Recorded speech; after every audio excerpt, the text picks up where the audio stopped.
Est-ce que ça va bien? Amen. Amen. Quelqu'un dise avec moi, tout va bien. Tout va bien. Mon Père est assis sur le trône. Tout va bien. Il écrase l'ennemi sous mes pieds. Satan. Que quelqu'un dise avec moi, Satan. Satan. Je sais qui je suis. Je sais qui je suis. Je sais qui je suis. Je sais qui je suis. Je sais ce qui s'est passé à la croix. Je sais ce qui s'est passé à la croix. Je vais me soumettre à mon Dieu. Je vais me soumettre à mon Je veux garder mes regards sur mon Dieu. Je vais garder mes regards Je veux garder mes regards sur la croix. Où tu as été défait. Où Jésus-Christ m'a donné la victoire. Jésus-Christ m'a donné la victoire. Tu quittes ma vie au nom de Jésus. Tu ne contrôles pas mes finances. Tu ne contrôles pas ma famille. Tu ne contrôles pas ma santé. Tu ne contrôles pas mes enfants. En fait, ce sont les enfants de Dieu. Il me les a confiés. C'est sa responsabilité. Sa parole veille sur eux. Sa parole contrôle leur vie. Sa parole contrôle ma vie. Tu n'as pas le dernier mot dans mes finances. Tu n'as pas le dernier mot dans ma santé. Tu n'as pas le dernier mot pour ce qui est de ma vie. Esprit de mort prématuré, hors de ma vie. Mort prématuré, hors de ma maison. Division, hors de ma famille. Hors de ma famille.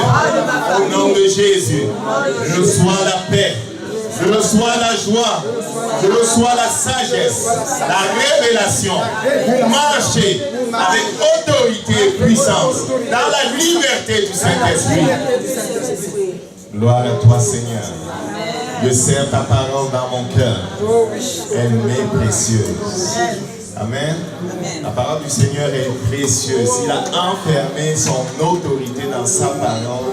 Et celui qui saisit la parole de Dieu va voir sa gloire. Amen.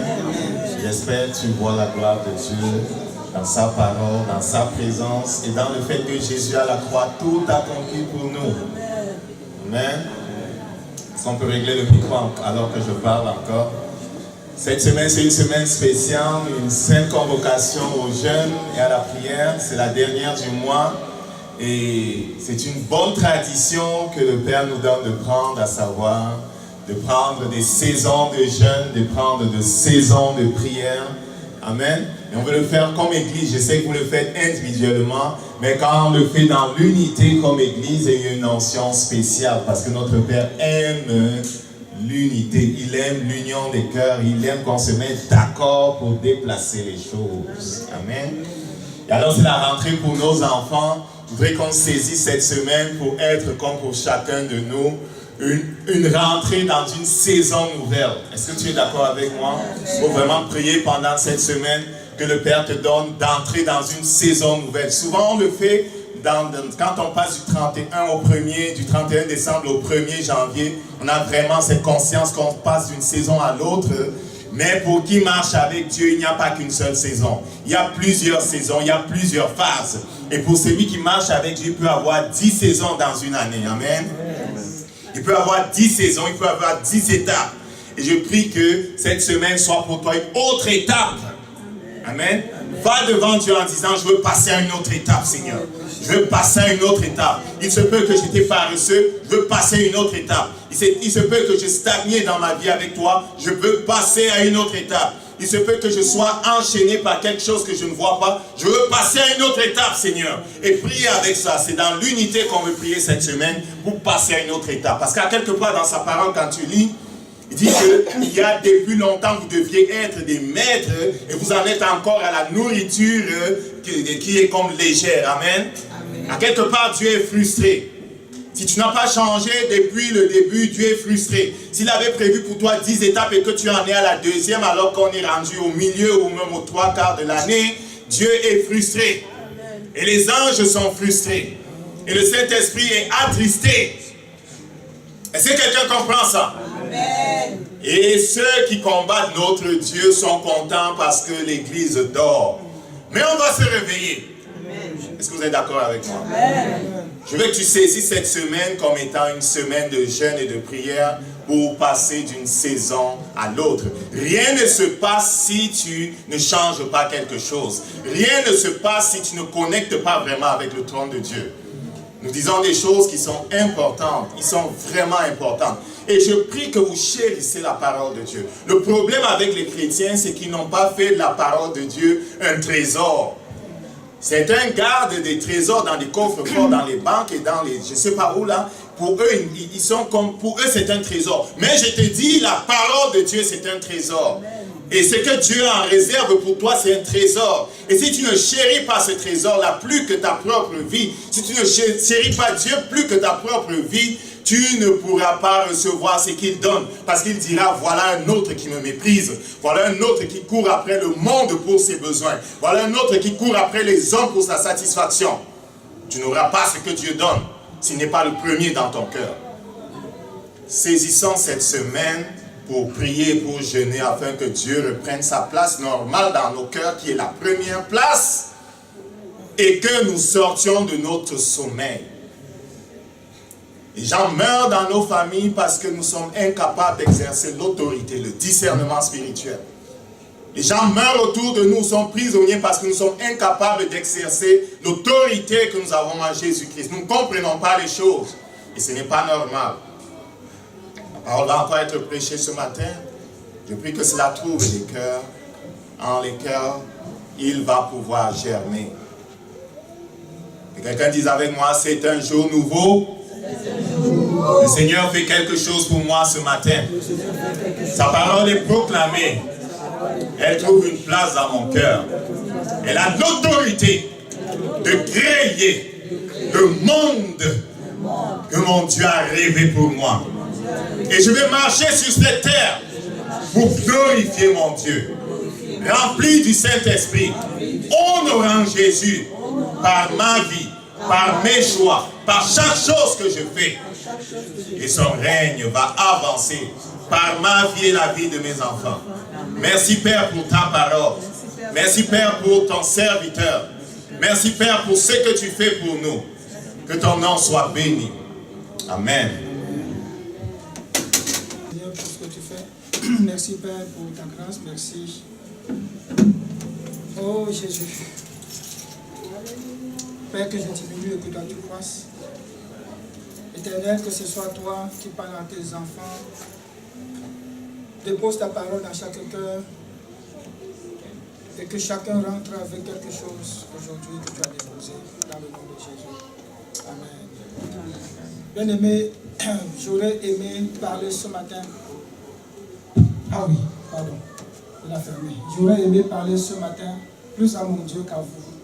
Je suis encore en train de... C'est comme si je suis encore dans l'attitude des yeux fermés et parler à Dieu. Mais c'est le moment de les ouvrir parce que je ne peux pas vous parler les yeux fermés. Puisqu'actuellement c'est le Père qui parle à vous. Donc j'ai le devoir et le droit de vous regarder avant de vous parler. Parce qu'il vient de donner le résumé de mon message. Il a tout dit. Il a déjà tout dit. On pouvait rentrer et dire Seigneur, merci, tu as parlé. Mais on va aller chercher dans les paroles pour retrouver tout ce qu'il vient de dire. Chérissez la parole de Dieu. Car c'est le trésor. Ça vous permet de marcher en tant que victorieux sur cette terre. Il a dit, l'Église faiblit et l'ennemi en profite. Ça c'est dit en 2-3 phrases le résumé de ce message ce matin. Dans la présence de Dieu, on reçoit toujours. La condition, c'est que le cœur soit ouvert. Certains viennent dans la présence de Dieu, un peu comme plusieurs lisent la Bible aujourd'hui comme un roman. On lit pour voir les histoires, comparer avec d'autres histoires, en faire des commentaires.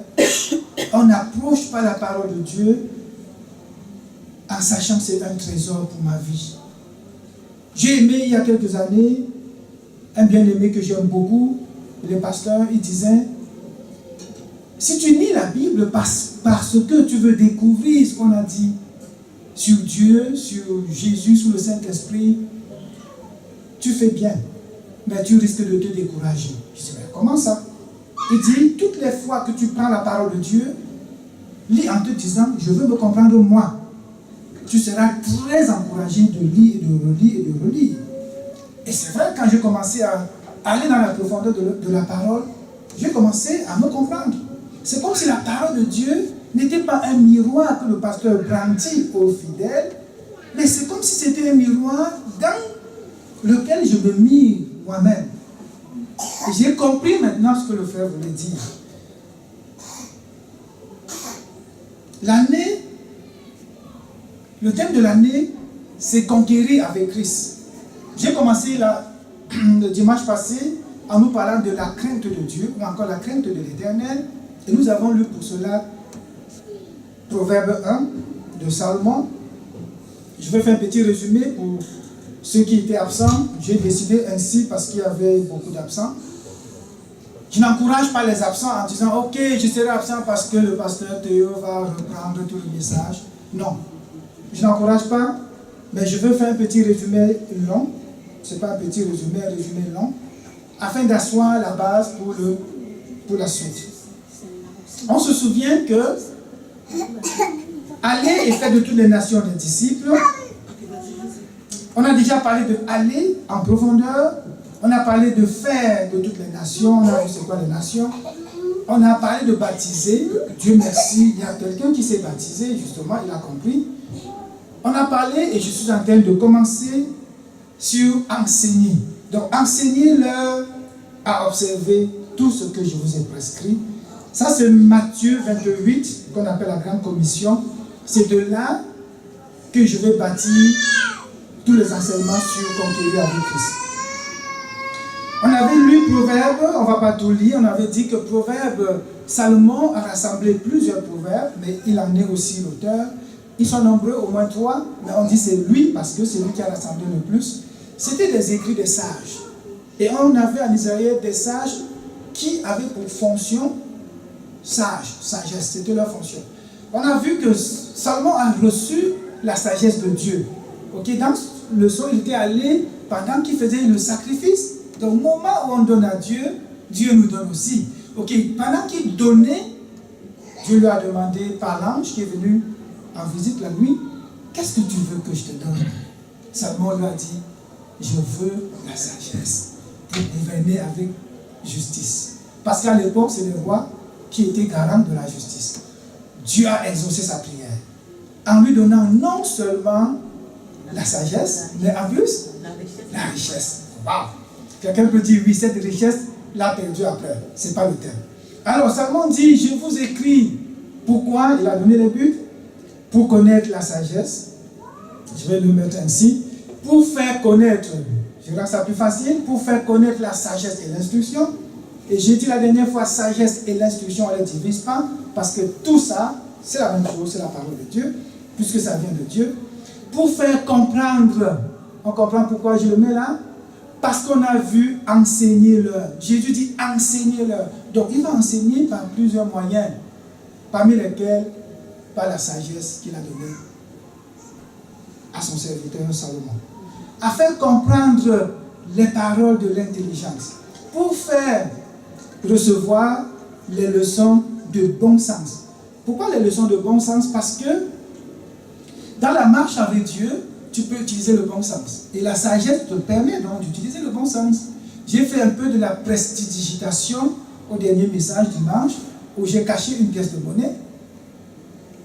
Par miracle, c'est passé d'une main à l'autre. Vous vous souvenez? Et je disais, ça va attirer plusieurs.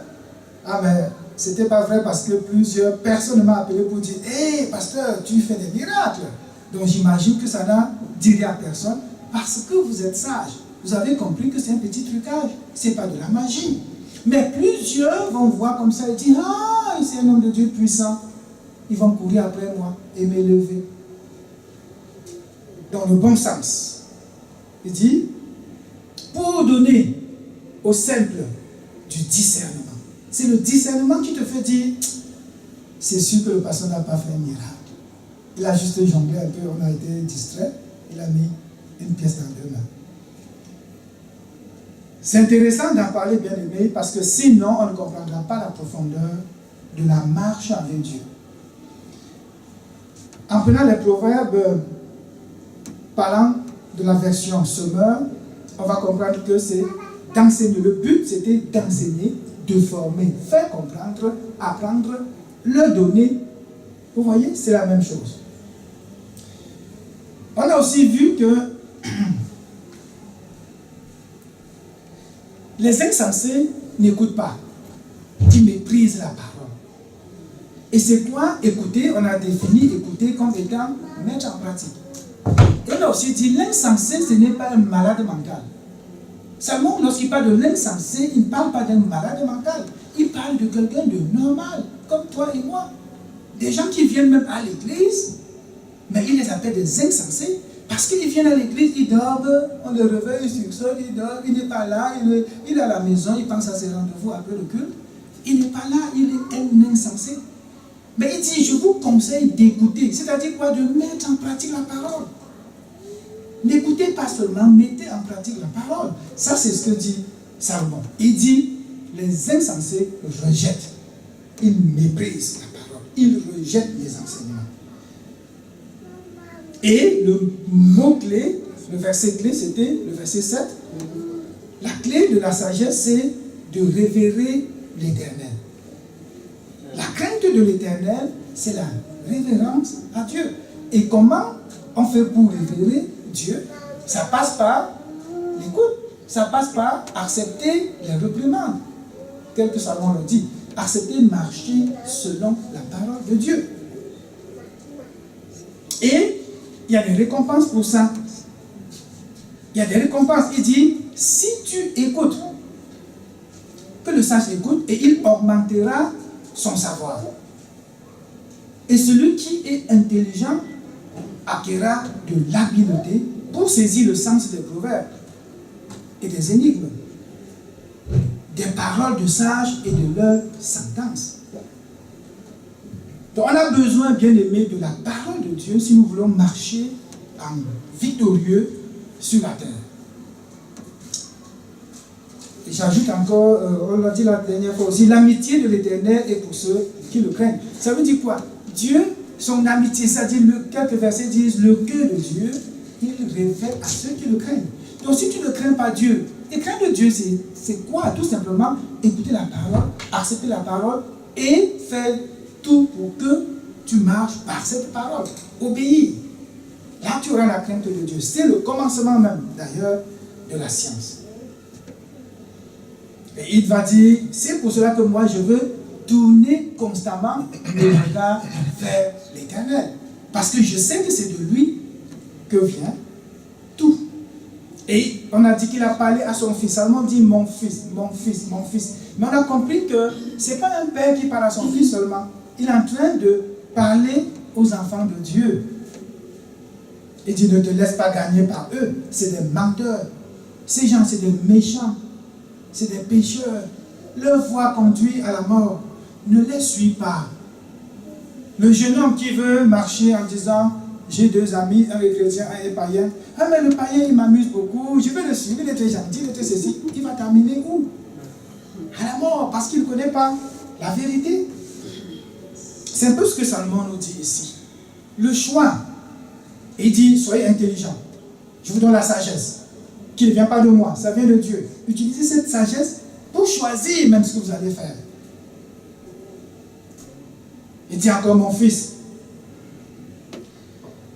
ceux qui tombent dans le piège de l'ennemi, il dit ici au verset 19, il dit, ainsi arrive-t-il à tout homme avide de gain. Donc si dans ton cœur tu veux gagner, facilement tu vas tomber sur le pécheur. Parce que lui il t'a trompé, il te dit, allons, tuons, volons, on aura une caisse commune, on se partagera le butin. C'est faux. Je me souviens quand je regardais les films, il y avait un film western, c'est comment ça s'appelle, le bon, le méchant et le truand, un truc de ce genre, où ils s'entendent pour aller voler. Il y a le bon, il y a le méchant, il y a le truand. Tout le monde a vu ce film-là. Mais quand ils ont déjà le butin, il faut se partager. Oh, le chef bandit, il veut tuer les autres pour gagner tout seul. Mais quand il venait t'engager à l'envoler, il te flattait, on va se partager, ce sera égal, il te ment. C'est la même chose. Et Salomon nous conseille, il dit évitez. Ça, vous tombez dans le piège parce que vous êtes cupide. Tu as, ça ne suffit pas. Tu ne peux même pas donner à quelqu'un parce que tu vas diminuer la quantité que tu as. Tu auras envie d'aller et tu vas tomber dans le piège de l'ennemi. Il dit non, évitez. David aussi interpelle à la sagesse. Il dit cherchez la sagesse. La sagesse crie. On a vu que la sagesse n'est pas seulement la faculté, comme l'intelligence, une faculté, une capacité de faire quelque chose, mais c'est aussi une personne. C'est aussi une personne. On aura le temps peut-être même de l'étudier en profondeur lors des études bibliques. C'est une personne parce que crier dans les rues, il n'y a qu'une personne pour crier dans les rues, bien-aimés. La sagesse ici, c'est au-delà de seulement Salomon qui parlait. C'est aussi les prophètes avant lui. Et même après lui. C'est aussi même Jean-Baptiste qui a crié. C'est aussi Jésus qui a crié dans les rues. C'est aussi Paul qui a crié. Nous qui crions aujourd'hui, vous qui criez. Et dit la sagesse crie dans les rues, élève la voix dans les places, elle crie à l'entrée des lieux bruyants. Mais il y en a 3 catégories de personnes qui ferment les oreilles. Il y a les stupides, il y a les moqueurs. Il y a qui encore? Il y a qui? Les insensés. Vous ne lisez pas, c'est trop petit les Écritures? Non. Ok. Les insensés, voilà les 3 catégories. On a dit on ne veut pas entrer trop dans les détails pour voir que fait le moqueur, que fait l'insensé, que fait le stupide. On peut retenir rapidement le moqueur. Votre Dieu là, allez-y, ça vous a donné quoi depuis que n'avez-vous pas déjà eu des amis comme ça? Ça fait longtemps que tu pries, ça donne quoi? Tu as une maison, j'ai une maison. Tu as une voiture, j'ai une voiture. Tu as ceci, j'ai cela. Écoute, ton Dieu là, fous-moi le camp. N'en avez-vous pas eu? Moqueur. Ton choix, c'est de dire, celui-là, c'est un moqueur, je ne marche plus avec lui. Et tu es fier de ne pas marcher avec lui. Tu ne te plais pas à marcher avec un moqueur, quelqu'un qui se moque de ton Dieu tous les jours. Et j'en ai connu. Je ne sais pas pour vous, là, j'en ai. Il dit, écoutez mes réprimandes. Voici, je répandrai sur vous mon esprit. Je vous ferai connaître mes paroles. Écoutez, vous pensez que c'est encore Salomon qui parle? C'est l'Éternel qui parle à lui. Ça nous rappelle Esaïe, je crois. Hein? Où l'Éternel dit, je répandrai de mon esprit sur vous. Donc en étudiant les proverbes, on découvre un homme qui parle de la part de Dieu. Ce n'est pas seulement un livre de sagesse pour nous permettre à mieux marcher sur la terre des hommes et gagner beaucoup d'argent. Non, au contraire. En profondeur, on se rendra compte que Salomon nous conseille de vivre dans la justice de Dieu. Il nous appelle. Il dit, mais puisque vous avez résisté, puisque j'étends ma main et personne n'y prend garde, puisque vous rejetez mes conseils, puisque vous ne m'aimez pas, je rirai de vous. Je me moquerai aussi de vous. J'ai fait allusion ici à la fin des temps. Oui, c'est là trop tard. Quand ces moqueurs vont commencer à dire, ah, sauve-moi, Jésus dira, je suis venu jusqu'à ce reparti. Ce sera trop tard. C'est à toi maintenant de choisir, bien aimé. C'est la sagesse là. Veux-tu marcher avec quelqu'un qui va te parler de la vie éternelle, ou veux-tu marcher avec quelqu'un qui va te perdre le temps dans le naturel? C'est ton choix. Et Salomon nous conseille de marcher avec ceux qui aiment le Seigneur. Je suis très bousculé ces semaines. On a parlé de l'entrée scolaire. Hier, j'appelle un bien-aimé. On a fait presque 2 heures au téléphone, alors que je n'ai pas une seconde. Mais au sorti de là, j'ai dit, frère, ça a mis long. Il dit, oui. On a nourri notre âme. J'étais content. 2 heures dans la parole de Dieu. Dans les recherches. Pas de discussion vaine que les gens font là. On observe la parole. Lisons tel verset, lisons tel autre. On comprend ici, on comprend cela. Voilà pourquoi. Ah, ok. Bon, on regarde plutôt celui-là. On regarde, on comprend. À la fin, après, je regarde la montre, ça fait 2 heures qu'on est au téléphone. J'aime ça, bien aimé. Je dis, j'aime ça. C'est pas pour vous, j'aime ça. Il a dit tout à l'heure, vous ne chérissez pas la parole de Dieu. Il dit, oh, laisse mon message à moi, pasteur Yves.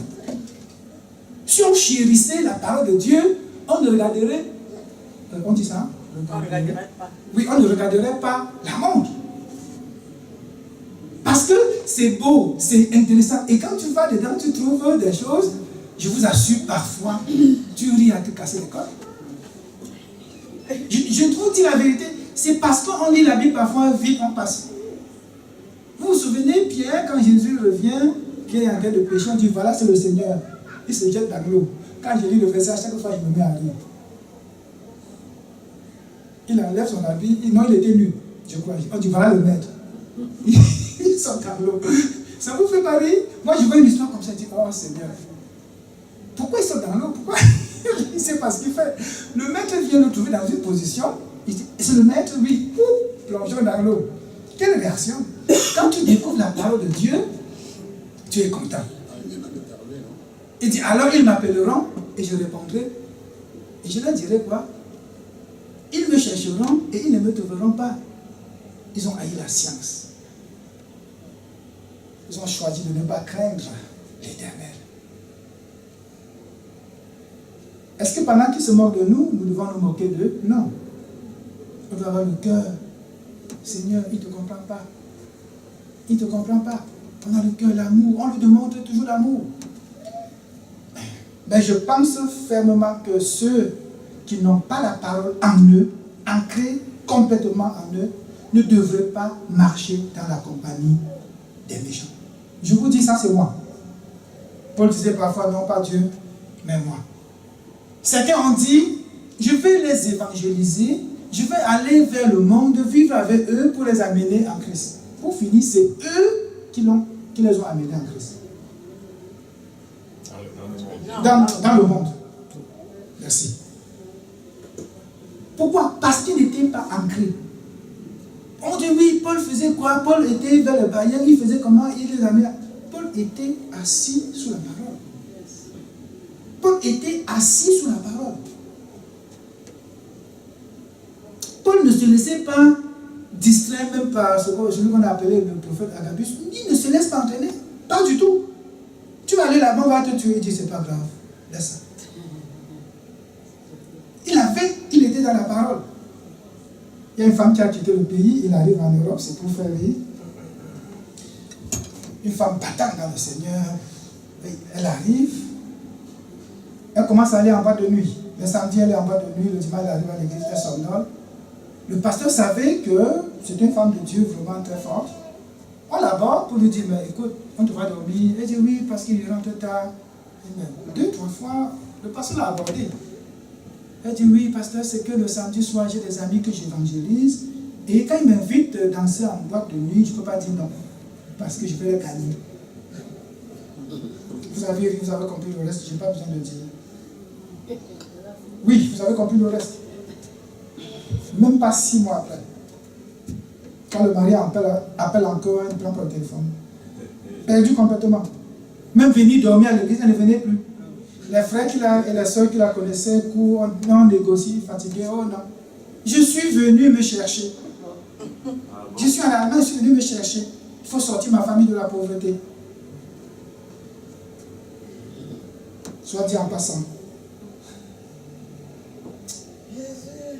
Oui, qui nous sauve. Que Jésus nous sauve. Qui nous aide. Nous sauver, ça ne veut pas dire de l'enfer, parce que nous sommes déjà en lui. Qui nous sauve des petits plans que Satan tend tous les jours dans notre vie physique et dans lequel nous tombons.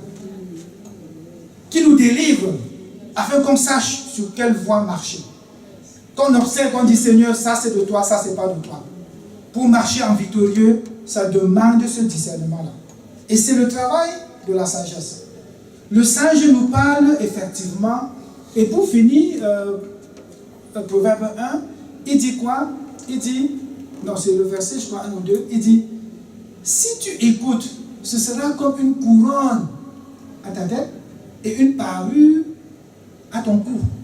Et on se souvient de 1 Pierre 3, n'est-ce pas? Qui dit la femme doit être belle à l'intérieur. La parure intérieure, ça vaut plus. Ne mets pas les bijoux pour qu'on t'apprécie en disant que tu es très belle. Ils viendront te flatter, te faire tomber et après te laisser. Mais si tu as cette parure, la parole de Dieu dans ton cœur, on verra dans ton cœur que tu es une belle femme, que tu es un bel homme. On ne t'évaluera plus en fonction de ton physique. Mais aujourd'hui, tout le monde veut paraître. J'ai même un message quelque part sur le paraître. Chacun veut paraître. Et ça détruit même l'église de Dieu. Le pasteur aujourd'hui ne veut plus être pasteur d'une trentaine de personnes. Tout le monde veut être pasteur de 100 000 personnes. Et paraître comme le plus grand évangéliste, le plus grand pasteur, l'homme de Dieu le plus ceci, le plus cela. C'est le paraître. Oh, ben il dit le méchant, il tend des pièges. Toi, ne marche pas en sa compagnie. Ça, c'est Salomon. Et c'est la sagesse. Aujourd'hui, nous allons voir Proverbe 2. La crainte de l'Éternel, c'est la suite. Proverbe 2, je vais d'abord le lire. Mon fils, il parle encore à son fils. Si tu reçois, j'ai souligné pour rendre cela un peu plus facile, la compréhension. Si tu reçois mes paroles et si tu gardes avec toi mes préceptes, paroles, préceptes, retenez ça. Si tu rends ton oreille attentive à la sagesse et si tu inclines ton cœur à l'intelligence, oui. Si tu appelles la sagesse et si tu élèves ta voix vers l'intelligence, si tu la cherches comme l'argent, si tu la poursuis comme un trésor, le reste on verra après. Merci frère de rire parce que tu as compris. Je vous ai dit, étudier la part de Dieu, je vous assure, quand tu commences, tu ne peux plus. Tout à l'heure, quand ma femme partait, il était 9h, il était 9h moins, je me suis dit, ok, j'ai 15 minutes, parce que mon réveil, je l'ai mis à 9h15. Je revoyais encore, je priais avec ces paroles, je relisais encore pour avoir tout dans mon cœur. Mon réveil a sonné, j'ai arrêté, j'étais au salon, je projetais sur ma télé pour voir tout. J'ai arrêté, je me suis dit, ah non, il y a encore tel verset là, il faut encore, je vous assure, j'ai ouvert les yeux, 15 minutes étaient passées. Je ne m'en suis pas rendu compte. Je voulais regarder un verset en peut-être 2 minutes, copier-coller et dire, ok, ça peut coller. J'ai pensé à 2 minutes. Il était presque 25 ou 28. J'ai dit, oh non, je ne peux pas être en retard encore. Ce dimanche encore, mon Dieu, j'ai filé. Pardonnez-moi de le dire, je ne vous conseille pas de conduire l'auto comme moi. Mais j'ai filé, je vous assure, j'ai filé. Je suis entré ici à 10h, je crois, moins 5, moins 10. Donc j'ai mis moins de 20 minutes pour arriver ici. Oui. Normalement, c'est 27 minutes. Si tu roules normalement sans embouteillage, c'est 27. J'ai mis à peine 25 minutes. C'est pour vous dire comment la parole, ce n'est pas pour vous conseiller de filer ou d'être en retard ou d'attendre les dernières minutes. Non, c'est pour vous dire, bien aimé, quand tu lis un verset biblique et tu dis, je veux comprendre ce verset. Le temps va passer. Regarde au tableau. Une liste de si tu. Si tu veux analyser ça, ça te prend 2 heures. 2 heures, bien aimé. Il dit, si tu reçois mes paroles, ce que j'ai souligné, ça veut dire ça, c'est la même chose. Si tu reçois mes paroles, si tu regardes avec, si tu gardes avec toi mes préceptes, paroles, préceptes, c'est la même chose, ça vient de Dieu. Si tu rends ton oreille attentive à la sagesse, ça vient de qui la sagesse? Vous pensez qu'il parle de la sagesse, lui Salomon le sage, ou de ses collègues qui avaient la sagesse dans le monde? Non. Sagesse de Dieu. Et si tu inclines ton cœur à l'intelligence, c'est quoi l'intelligence? Ça vient de lui, Salomon? De Dieu. Il dit à lui, si tu appelles la sagesse, appelez la sagesse, vous priez tous les jours? Seigneur, Seigneur, Seigneur, tu appelles la sagesse, et si tu élèves ta voix vers l'intelligence, j'aime ça. Parce qu'il dit autrement ce que nous connaissons déjà. Si tu la cherches comme de l'argent, qui sait chercher l'argent? Je ne dis rien parce que vous savez tous comment vous cherchez de l'argent. J'en ai cherché moi aussi. Il dit, si tu cherches ça comme de l'argent, tu dis, je veux chercher avec la même Une année, j'ai dit à ma femme, j'aimerais te voir aussi le dimanche matin, aussi pressé que le lundi, le mardi, le mercredi, le jeudi, le vendredi. Ah, j'ai dit, on te voit, elle va écouter. J'ai dit, j'aimerais te voir courir le matin, juste en retard. J'étais pressé, on dit, c'est quoi? On se rend en retard à l'église. J'attendais ça. Il y a longtemps, il y a quelques années. J'ai crié, je pleurais. J'ai crié, je pleurais. Mais quand le Seigneur a mis ça dans son cœur, aujourd'hui, c'est elle qui me dit, ne sois pas en retard. Bien aimé, ça fait du bien. De te voir courir le lundi au travail, et que quand vient le temps de la réunion de prière, tu cours aussi de la même manière. Oh, que c'est beau, n'est-ce pas? Mais pour que ça arrive, Salomon nous dit quoi? C'est la crainte de l'Éternel. Tu ne crains pas Dieu, tu vas dire, écoute, je viens en retard, c'est pas grave. Tu ne crains pas. Mais si tu as la crainte de Dieu, oh là là, on a dit quelle heure, 10 heures, tu vas courir. Il dit, chercher, pourquoi? Il dit, si tu poursuis comme un trésor.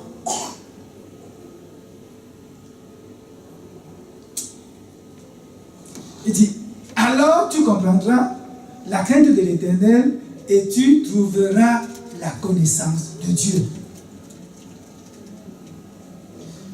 On n'a pas besoin d'expliquer ça. Il y a des conditions, n'est-ce pas? J'ai l'impression qu'il y a des conditions.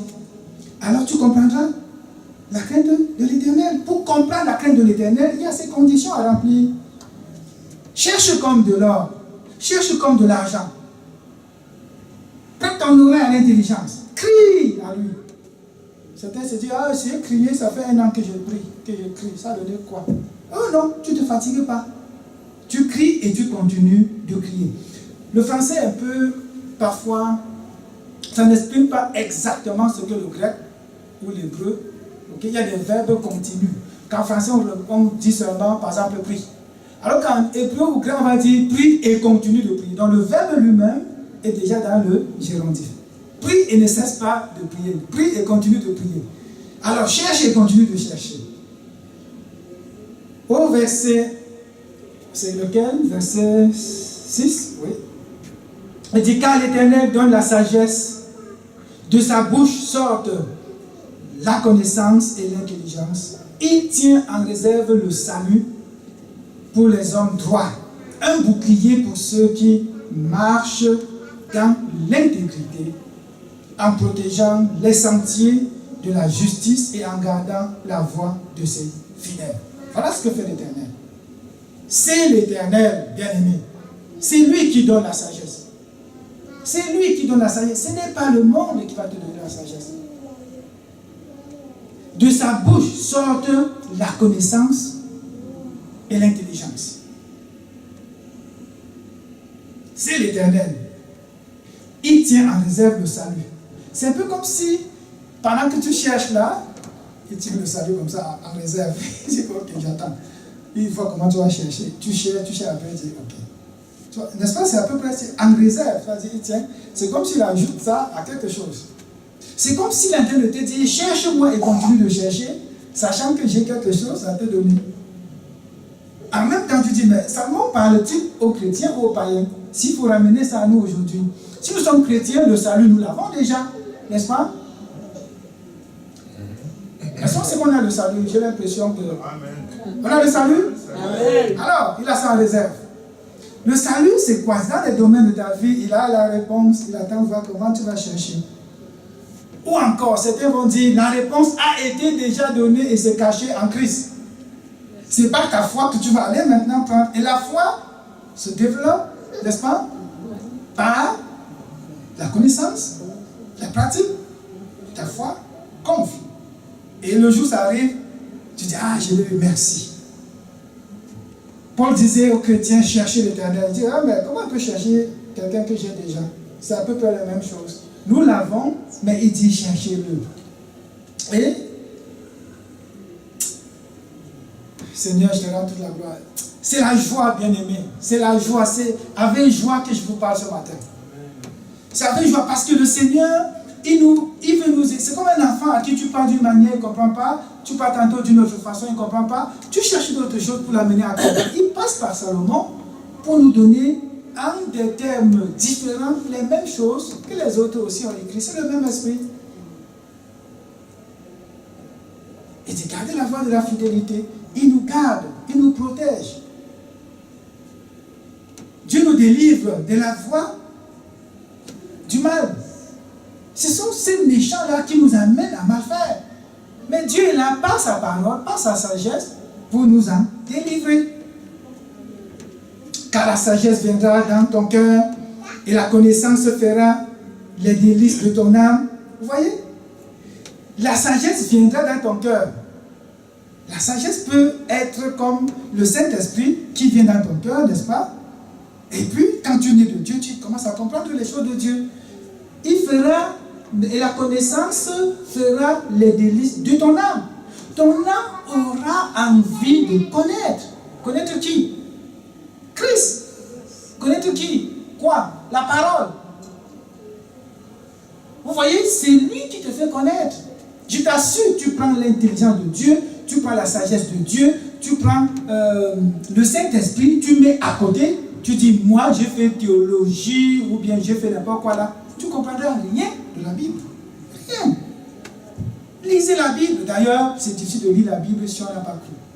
C'est très difficile, il va commencer, le sommeil va le prendre. Quand il va vouloir comprendre, Satan va l'endormir. Tu ne peux pas. Tu ne peux pas. Mais quand le Saint-Esprit en toi, la connaissance en toi, ce sera facile pour toi de lire, de comprendre, et Dieu va te faire avancer. Il dit, la connaissance fera les délices de ton âme. Ton âme veut la parole de Dieu. La réflexion veillera sur toi. La réflexion veillera sur toi. Est-ce qu'une réflexion peut veiller sur quelqu'un? C'est qui la réflexion? C'est le Père. Il va veiller sur toi parce qu'il a donné de son esprit afin de te conduire dans toute la vérité. Et pendant que tu marches dans la vérité, il fait quoi?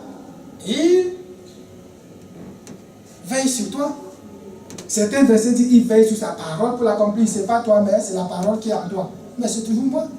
Puisqu'elle est en moi. Pendant que je marche, il veille. L'intelligence te gardera. Voilà.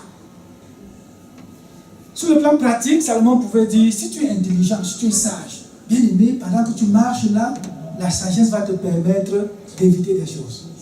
J'arrive au village à l'âge peut-être de 10-12 ans. Je marche avec, on va les appeler les villageois, pour que vous compreniez très bien, moi qui venais de la ville. Arrivé à un moment donné, je me rends compte que je ne connaissais pas beaucoup de choses. Parce que eux, ils avaient une sagesse du village. Si vous avez vécu au village, vous le savez. Ils avaient ça. On arrive quelque part, je les vois un jour, le chef du village, on connaissait sa voiture, moi je ne connaissais pas. Il passe comme ça, il ralentit, on le voit, les gens fuient. On sortait du soccer. Tout le monde, mes amis s'enfuient, au moins 6 personnes, même mes cousins, mes neveux, ils entrent en brousse. Qu'est-ce qu'il y a? Je me mets là, je ne comprenais rien. Vous avez vu le roi? Quand on voit le roi, on fuit, moi je ne savais pas. Une voiture gare, il me dit, vous venez d'où? Je dis, bonjour papa. Il dit, tu viens d'où? Je dis, on était jouer au football. Il dit, ok. Mais il se fait tard, hein? Je dis, oui papa. Il dit, rentre à la maison. La voiture part. Les gens sortent de la brousse. C'est le roi. Je dis, quoi? C'est le roi. Donc, ils ont la sagesse que je n'ai pas. Ils ont une connaissance que je n'ai pas. Donc, la sagesse que Salomon donne peut nous permettre de vivre même sur la vie pratique. Même dans le monde de tous les jours, il dit, ça va vous aider. La Bible nous aide, bien aimés, à vivre et à nous en sortir dans ce monde. Amen. Mais oui. Parce que le ciel, ce n'est pas seulement après la mort. Le ciel commence ici. Quand tu acceptes Jésus là, tu es au ciel. Hein? Là, tu es encore sur la terre. Bon. Le ciel sur la terre. Le ciel commence sur la terre. Les bénédictions que Dieu nous donne là, ce n'est pas seulement dans le ciel. Certains disent, non, je ne fais pas ça. Écoute, ces choses-là, c'est... Non, moi je vais m'occuper des choses du ciel. Non. Il dit, occupe-toi des choses du ciel. Il dit quoi? Cherchez premièrement le royaume et la justice de Dieu. Et quoi? Toutes ces choses vous seront données. Ça va être donné sur la terre. Je ne dis pas de ne pas bien s'habiller, de ne pas être dans une belle maison, une belle voiture. Non. Mais cherchez d'abord et premièrement le royaume et la justice de Dieu. Les autres choses, ça va te poursuivre. Hein? Ça va même te poursuivre. La richesse va me poursuivre. Et Satan le sait. Hein? Il sait très bien que la richesse va me poursuivre. Donc, Salomon nous conseille de chercher la sagesse. Il dit, pour te délivrer de la voie du mal, de l'homme qui tient des discours pervers. Il va nous délivrer de l'homme qui tient des discours pervers, l'homme méchant. Il dit, il va nous délivrer de ceux qui abandonnent les sentiers de la droiture, afin de marcher dans les chemins ténébreux. Donc eux, ils vont marcher dans les chemins ténébreux. Mais nous, non. Il va nous délivrer de là. De ceux qui trouvent de la jouissance à faire le mal. Il va nous délivrer de l'homme pervers. Il veut faire le mal. Il va nous délivrer de ceux qui mettent leur plaisir dans la perversité. C'est la même chose. Il va nous délivrer de ceux qui suivent le sentier détourné. C'est-à-dire, il fait un sentier qui est bien. La science de Dieu, par exemple, on détourne un peu, on montre une autre science qui n'est pas de Dieu, on vous fait croire que c'est elle la vraie science. Et donc détourner. Dieu va nous délivrer de là aussi. Mais il faut que le cœur le cherche véritablement. Et qui prennent les routes tortueuses. Donc Salomon nous parle des avantages de la sagesse, bien aimé. C'est avantageux d'avoir la sagesse. Il nous délivre aussi, il dit, pour te délivrer de la femme étrangère, de l'étrangère qui emploie des paroles doucereuses, qui abandonne l'ami de sa jeunesse et qui oublie l'alliance de son Dieu, car sa maison penche vers la mort et sa route mène chez les morts. Aucun de ceux qui vont à elle ne revient et ne retrouve les sentiers de la vie. Dieu nous délivre de la femme qui a des paroles doucereuses. Ça veut dire quoi? Quelqu'un va dire, ok, bon, Salomon parle délivrer qui? Un homme. De qui? D'une femme. Ok, ça ne me concerne pas. 1, je ne suis pas marié. 2, je suis jeune. 3, je suis une femme. On va citer et dire, ça ne me concerne pas, pasteur, oui, dis ça mon frère. D'ailleurs, je connais quelqu'un qui est absent. Je vais lui rappeler que le pasteur a bien dit que la femme là, elle a le langage doucereux. Ne l'écoute pas. Non, c'est pas ça. C'est pas ce qu'il dit ici, Salomon. On va comprendre ce qu'il veut dire. Parce que si c'était ça, ce serait pour les hommes. Tu as compris. Qui sait? Je vais vous amener, on ne va pas rester là-dessus longtemps. Qui sait que nous sommes l'épouse de Christ? Vous le savez? L'épouse, avec eux, ça veut dire quoi? Les femmes, n'est-ce pas? C'est la femme qui est l'épouse de l'homme. Si nous sommes l'épouse, si l'Église est l'épouse de Christ, nous sommes tous des femmes. N'est-ce pas? Dans le contexte spirituel. N'est-ce pas? Alors il dit, méfie-toi de celui-là, pas de celle-là, mais de celui-là qui a des langages pour te flatter. Méfie-toi de celui-là, parce que cette femme-là, on a dit qu'elle est infidèle, n'est-ce pas? On a dit quoi? Qui abandonne l'ami de sa jeunesse. Alors, tu vas encore dire, ah oui, j'ai été jeune, c'est fini, c'est pas à moi que ça va. Non. La femme-là, l'ami de la jeunesse ici, il fait allusion au mariage. Parce qu'il a dit, pas la femme de ta jeunesse, pas la femme que tu as aimée dans ta jeunesse, c'est ta femme. Donc il dit, vous les mariés là, méfiez-vous. Mais, plan spirituel, nous sommes mariés à Christ, méfie-toi à ces infidèles. Cette femme était fidèle. Elle est devenue infidèle. Il y a des chrétiens infidèles, bien aimés, qui ont des langages qui te flattent. Des langages qui te flattent, qui te perdent. Quelqu'un va dire un jour, frère, j'ai un problème avec vous, les pentecôtistes. Je dis, quel problème?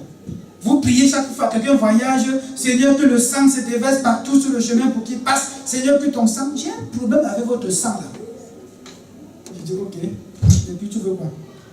Non, j'aimerais que tu m'en parles une fois. J'ai compris. Mais connaissant son cœur, je ne veux même pas l'aborder avec ce sujet-là. Il y a des gens qui ont le langage Dieu. Je disais à une belle soeur une année en France, quelle est ta relation avec Dieu? Non, c'est bon, Dieu me connaît. Il dit, ah oui, il dit, oui, Dieu me connaît. Tu sais bien, mais toi, est-ce que tu le connais? Elle a changé de sujet. Il y a des gens qui ont le langage, tu te mets à dire, ah, ça c'est mon frère chrétien. Oui, attention, il va te faire tomber dans un trou, un gros trou. Il n'a pas la vie de foi en lui. Il ne sait pas qui est Christ, il ne sait pas qui est le Seigneur. Mais il dit Dieu, Dieu, Dieu, comme ça. C'est de ça qu'il est question.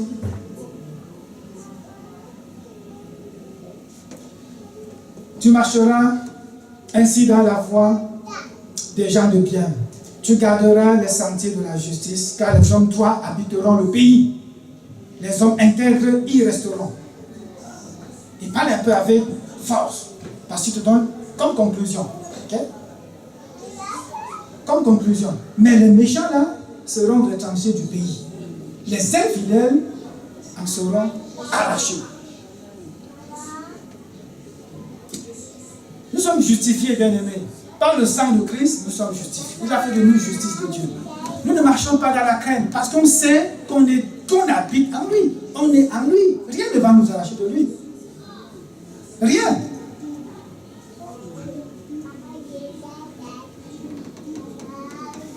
Le Saint-Esprit en nous nous permet de demeurer dans ses voies.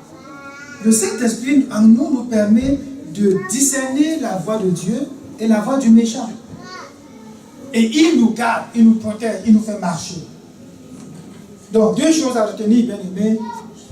La récompense que procure la sagesse, c'est la protection contre l'homme rusé, le malin. Et quand on dit homme ici, ce n'est pas un homme par rapport à la femme. Contre la femme adultère, c'est les infidèles, ceux qui ont goûté le Seigneur et qui refroidissent dans la marche avec Dieu, ou encore ceux qui ne l'ont même jamais connu, mais qui font semblant de l'avoir connu. Dieu nous délivre d'eux. Mais à condition, on a vu les si, à condition, cherche-le, cherche la parole, cherche-le. Parfois on va dire le pour dire Jésus. Cherche-la, la parole. Cherche, lis, étudie, prie. Oh, je suis allé chez un bien-aimé l'autre jour, j'avais honte de moi-même.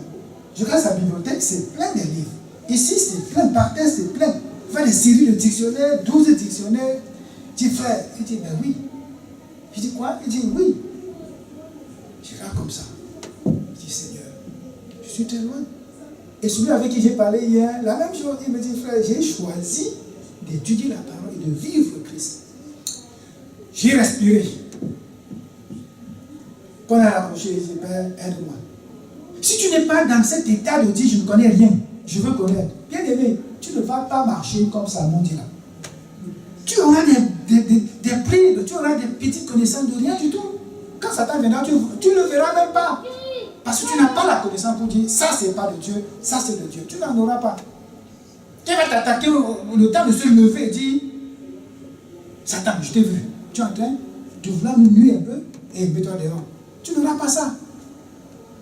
Tu vas faire dire, Seigneur, voilà, Satan va un peu, Seigneur, prie pour moi, mes frères, et appeler, priez pour moi, Satan. Et non, tu cherches la parole, ça te donne la force. Spirituelle, bien sûr. Pas la force de mon frère, quand il te serre la main, tu sens la force physique. Non, la force spirituelle.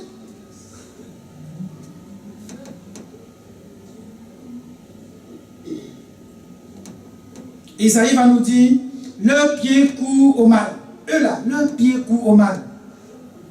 Ils ont hâte de répandre le sang innocent. Leurs pensées sont des pensées d'iniquité. Pourquoi j'ai pris ce verset? Parce qu'il dit quelque part dans, je crois, quelques versets là, il dit leur pas, ne les suivez pas dans leur pas. Ne les suivez pas. Quand on va dire, bon, mais écoute, mes amis sont tous des chrétiens, donc je ne les suis pas, ça ne me concerne pas. Non, leurs pensées. Ne suivez pas ceux qui ont des pensées contraires à la pensée de Dieu. C'est ce que Isaïe dit ici. C'est la même chose que parle Salomon, dont parle Salomon. C'est la même chose. Heureux ceux qui observent la loi. Heureux ceux qui observent la loi, bien-aimés. Et Dieu va nous révéler cela. C'est lui qui nous révèle. Les avantages. Ah, on a encore 7 minutes, c'est bon. Les avantages à retenir. Les avantages de la sagesse, ou que procure la sagesse. L'homme par sa sagesse, si bien sûr elle vient de Dieu, parvient à la possession de toute la science. Versets 1 à 11. Pour ceux qui veulent étudier Proverbes, ils vont découvrir que du verset 1 à 11, justement, cet homme-là parvient à la possession de la science. Tu possèdes la science. 2. Évite le contact avec les pervers. Le verset 12 à 15. Tu vas découvrir que Salomon est en train de dire, voilà comment, si tu as la sagesse, tu vas éviter, du moins Dieu va te faire éviter de marcher avec les pervers. On va lancer même une blague du genre bêtise, les gens rient toi. Ça va attrister le Saint-Esprit en toi. Tu vas dire, je ne ris pas. Je ferme mes oreilles. Une deuxième phrase encore, oh Seigneur, ces gens. Une troisième fois, tu dis, hey, je suis dans quel milieu? Mais non, je suis dans un milieu de pervers. Seigneur, qu'est-ce que je fais? Soit il va te donner une pensée, une parole que tu vas donner pour changer l'atmosphère, ou il va te dire quitte de là. Il va te dire quitte de là. 3. La sagesse dans l'homme, il va te permettre de faire quoi? Il va te préserver de la femme étrangère. On l'a déjà vu. C'est quoi une femme étrangère? C'est quoi une femme étrangère? C'est quoi une femme étrangère? C'est ça. Toute personne qui va faire des choses contraires à la parole de Dieu, c'est une femme étrangère. On ne la connaît pas. L'image de la femme, ici, comme je l'ai dit, c'est l'Église, épouse de Christ. Obtiens un bonheur durable. Du verset 20 à 22, il te dit, si tu fais ça, tu as la sagesse, tu vas obtenir un bonheur qui dure. Éternel. Éternel, bien-aimé. Rien ne va t'arracher ce que Dieu t'a donné. C'est éternel. Qui va me voler le Saint-Esprit? Qui? C'est éternel.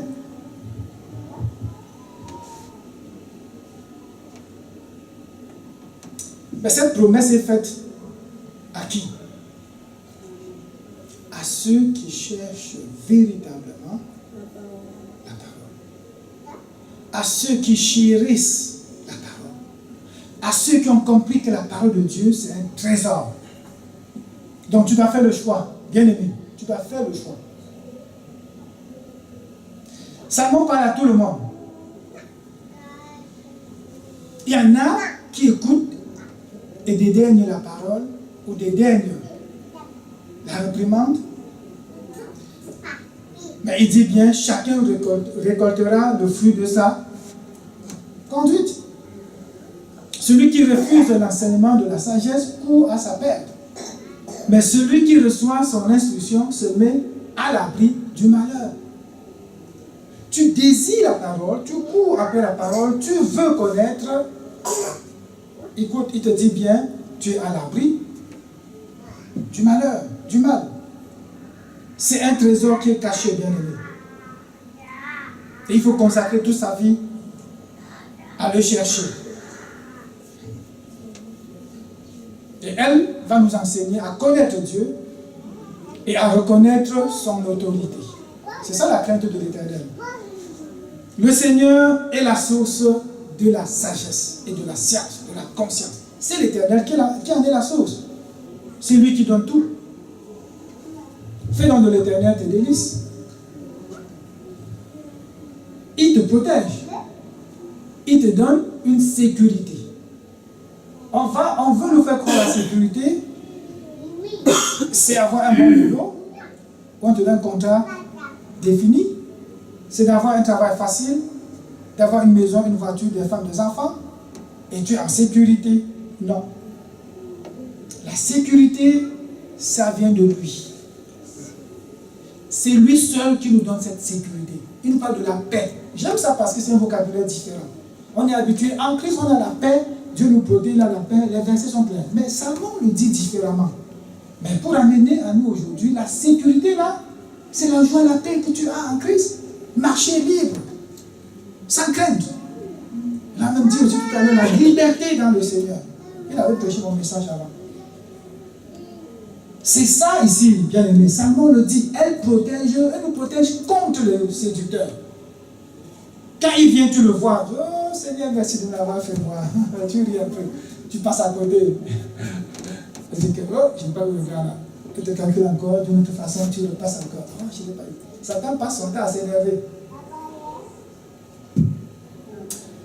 Oh, c'est beau de lire la parole de Dieu, bien-aimé. C'est beau et quand tu découvres ça, tu dis la sagesse là, dont parle Salomon, mais c'est intéressant. C'est intéressant de la voir. Il dit, elle permet, la sagesse permet de trouver le chemin de la vie et d'échapper au malheur qui guette les pécheurs. Matthieu nous dit ceci, je suis en train de résumer pratiquement là.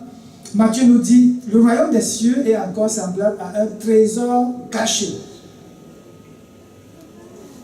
dans un champ. L'homme qui l'a trouvé le cache. Et dans sa joie, il va vendre tout. Il vend tout. Et il revient, il fait quoi? Il achète le champ. Voilà un homme intelligent qui a la sagesse. Quelqu'un qui n'est pas intelligent, il devait faire quoi? Il devait directement soit creuser ou voler, ou, et on le met en prison, n'est-ce pas? Il n'est pas intelligent. Il dit, je m'en vais vendre tout ce que j'ai. Je reviens, j'achète tout le champ. Comme ça, j'ai le temps de fouiller tout doucement et sortir mes trésors. La sagesse nous permet, dans des situations comme ça, de savoir quoi faire. Ça, c'est le Saint-Esprit, bien-aimé. La sagesse, c'est le Saint-Esprit et son discernement. Ça te fait savoir quoi faire, quand le faire. Et l'homme droit doit habiter le pays. L'homme droit, l'homme intègre, il habite le pays. Mais le méchant, ils seront retranchés. Les méchants seront retranchés. Les infidèles en seront arrachés. Heureux les débonnaires, on a étudié ça déjà, car ils hériteront la terre. Le débonneur. Le débonneur. Salomon a pour but de nous amener à désirer la sagesse, c'est-à-dire aujourd'hui la connaissance de Dieu, la parole de Dieu. Salomon veut qu'on ait le Saint-Esprit en nous et qu'on chérisse la vie du Saint-Esprit qui veut nous conduire dans toute la vérité. Le Saint-Esprit en nous nous pousse à étudier la Bible pour connaître davantage Christ. On a dit aller en profondeur, aller saisir la nouvelle dimension. Non, pas dimension, la nouvelle. La semaine de cette semaine, c'est la nouvelle saison. C'est ça, hein? Saisir la nouvelle saison. Seigneur, cette semaine, que chacun dise, je veux saisir la nouvelle saison. C'est ce que Salomon essaie de faire ici. Il nous interpelle et il nous rappelle qu'il y a des récompenses. Tu as la sagesse, tu as des récompenses. Celui qui va m'écouter va reposer avec assurance. Il vivra tranquillement sans craindre aucun mal. Est-ce qu'on peut se tenir debout, bien-aimé? Tu vas dire merci à Dieu. Tu vas dire Seigneur, merci. Donne-moi la sagesse. Seigneur, merci. Guide mes pas vers l'amour de ta parole. Et désormais, je dois faire quoi? Tu vas dire Seigneur, désormais, je veux chérir ta parole. Désormais, je veux courir après la science. Dis-le toi-même, formule-le à Dieu. Parce que si tu écoutes un message comme ça, tu sors en disant, oh, c'est bien, c'était un message pour mon mari, c'était un message pour ma femme. Tu n'as rien compris. Dis, Seigneur, merci de t'avoir connu. Seigneur, merci parce que tu guides mes pas dans la connaissance de ton Fils.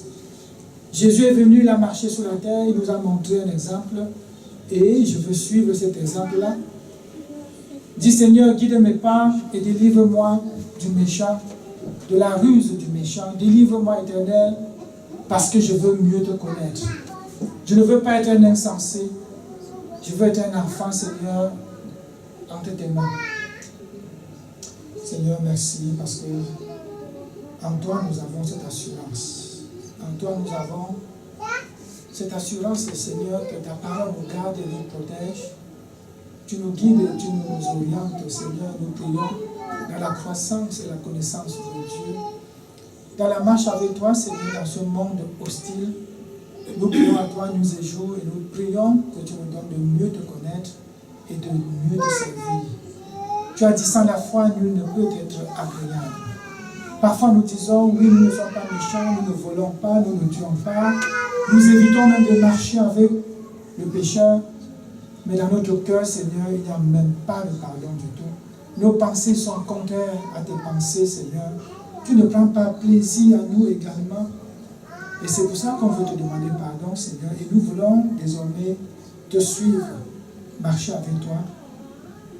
Que la gloire te revienne au nom de Jésus. Amen. Amen.